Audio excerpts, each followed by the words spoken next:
Alabama had just about as good of a season opener as you could want against number 14 Miami, absolutely handling them. The offense looked good, the defense looked good, but there's some things we need to talk about. And I know I did my instant reaction video, but I wanted to revisit this as I rewatched the game. New information has come out. And I wanted to take a final look before we fully turn our attention to Mercer. So before we do, as always, y'all know the drill. I want to hear from you. Hop down to the comments. Give me a Y for yes or an N for no.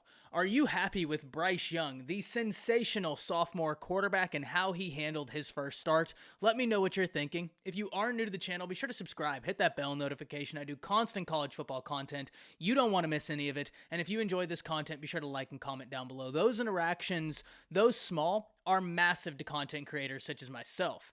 And with all that being said, let's talk about Alabama versus Miami, because this was a game that was very interesting. Miami looked to be a team to pose some challenges for the Crimson Tide. I won't say that I really had an expectation that Miami would upset Alabama, but there were some things that Manny Diaz and them said they wanted to do that in theory, I thought, okay, well, that could be an interesting matchup.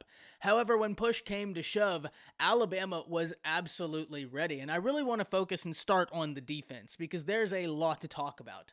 The defense for Alabama looks ferocious, and it's only going to continue getting better. However, Saturday did not come without its cost, because Chris Allen may be lost for the season, and this is a big injury. And it's a big injury for Chris Allen, because this was an individual coming back for his super senior season, had a lot to prove this year. I mean, he had a really good year last year, 5 sacks, really looked the part, and it was an individual that coming into this year, I had pegged him as somebody who could stand to make a lot of money by coming back and having another year with Alabama, another year across from Will Anderson. And in the brief time we got to see Chris Allen on Saturday, he picked up right where he left off. Unfortunately, on the play, he got injured. I mean, he beat the tackle so bad, got the sack, and it was just a glimpse of the ability he has, and it's just too bad. It was a damper on the day, if we're being completely honest, the Chris Allen injury. But given that the fact that the injury happened, and we do have to talk about what happens next, I do want to turn our attention to Drew Sanders, the sophomore out of Denton Ryan. Coming out of high school, Drew Sanders was one of the most sought-after recruits in the nation, a 5-star for an institution in Denton Ryan that plays stiff competition week in, week out in Texas. Aside from that, this was a kid who did it all for Denton Ryan. I mean, he lined up at tight end, wide receiver. He played a little bit of running back. He played quarterback. He played down lineman. He played linebacker. Whatever they needed him to do, he did. And if you watch, I believe it was his junior year in state, he threw a touchdown pass. He ran for a touchdown pass, and he caught a touchdown pass, all while playing multiple different positions in the defense. This kid has got elite athleticism. And there were a few plays yesterday that showcased that.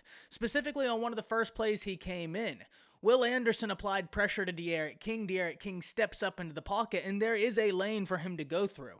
D'Eriq King, not having anywhere to throw downfield, with the pocket absolutely collapsing around him, makes the right call in bailing. When you're an athletic quarterback, don't sit back there, not when that pass rush is coming, and you know they're coming. But on that play I'm speaking of, when D'Eriq King goes to step up, he only gets about a 3 or 4 yard gain before Drew Sanders was there to do his job. Drew Sanders lined up on the line and then bailed out in a little bit of a zone technique coverage, and he was right there to account for the quarterback when D'Eriq King went to scramble. That was the first play where I really thought he showed his athleticism. He had 2 more I want to highlight. One of them, a simple bubble screen. I talked about it in my instant reaction, where D'Eriq King and Miami were trying to soften up the edges of Alabama's defense, presumably to try and get some more things going up the middle. It never really came to fruition. Drew Sanders' 4th and goal was very akin to last year, Will Anderson against LSU. And I believe it was a 4th and 1 against LSU, and in that play, Will Anderson completely blew up the play without making the tackle.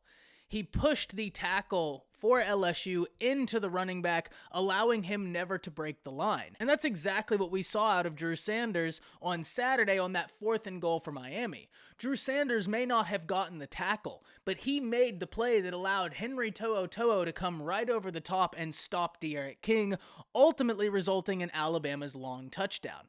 Now, if I am Alabama, there is something I can take away from this game that needs to be improved on, and that is offensive line protection, because Bryce Young had pressure on on him a lot. And I understand Miami blitzes a good amount, and he handled the blitz like a vet. My goodness gracious, he was sensational against the blitz. This is a line that has some shakeup, very talented. It's going to be a line that comes together.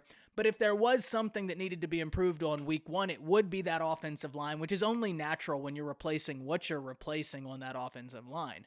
The good news for Alabama is even though they're in an offensive line that's going to grow due to some inexperience, you have a mobile quarterback who showed that even when he's blitzed, he is going to handle that blitz. The thing I took away from this game that I was so impressed by is Saban and the coaching, because the players went out there and did a sensational job, but Saban and them had them ready. Whatever Miami wanted to do, they knew it, and they shut it down quickly. This Alabama team looks really solid.